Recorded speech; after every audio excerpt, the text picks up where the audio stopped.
제주 4.3 사건의 불교계 피해자들이 당시 상황을 공개 증언하는 자리가 사상 최초로 마련됐습니다. 희생된 스님들에 대한 추모 사업과 불에 탄 사찰의 피해 보상이 이뤄져야 한다는 점이 강조됐습니다. 제주 BBS 이병철 기자입니다. 탐나성보문화원과 제주도의회 4.3 특위위원회가 공동 주최한 제주불교 4.3 피해 증언마당이 제주도의회 대회의실에서 열렸습니다. 제주도민들의 최대 아픔인 제주 4.3을 몸소 겪은 금붕사 주지 수암스님, 대원정사 회주 보각스님, 불교와 교육계 원래인 조명철 선생님이 증언자로 나섰습니다. 수암스님은 4.3 당시 금붕사에서 희생당한 이성봉 스님을, 조명철 선생은 예비검속에서 쓰러져간 원문상 스님을, 보각 스님은 원천사에서 희생당한 고정선 스님을 증언했습니다. 증언자들은 해방 후 제주 지역에서 불교 혁신에 앞장섰던 스님들이 4.3 당시 대부분 입적하면서 이후 제주 불교계에 암흑기가 도래했다고 진술했습니다.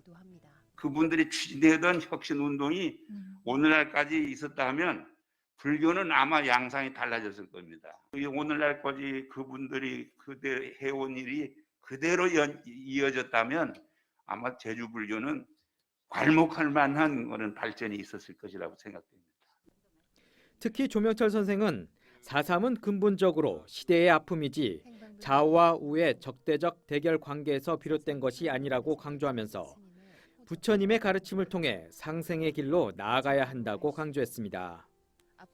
우리 불교는 특히 화합의 종교입니다. 화합의 종교입니다.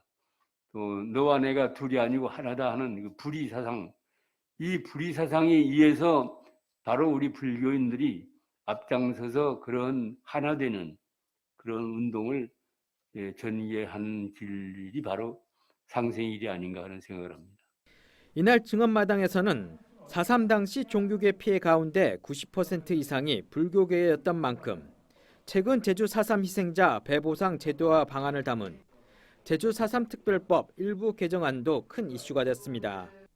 증언자들은 4.3 당시 희생된 스님 16명 가운데 후손이 없는 경우 추모 사업이 필요하다는 점과 당시 회불된 37개 사찰의 재산 피해에 대한 논의가 이루어져야 한다고 한 목소리를 냈습니다.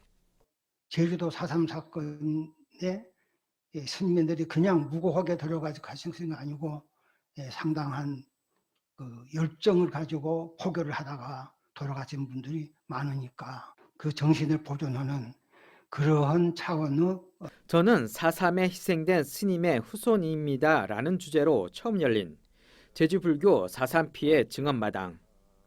불교계의 사상 첫 4.3 사건 피해 공개 증언은 제주불교의 정체성을 찾아가는 밑거름이 될 것으로 보입니다. 제주에서 BBS 뉴스 이병철입니다.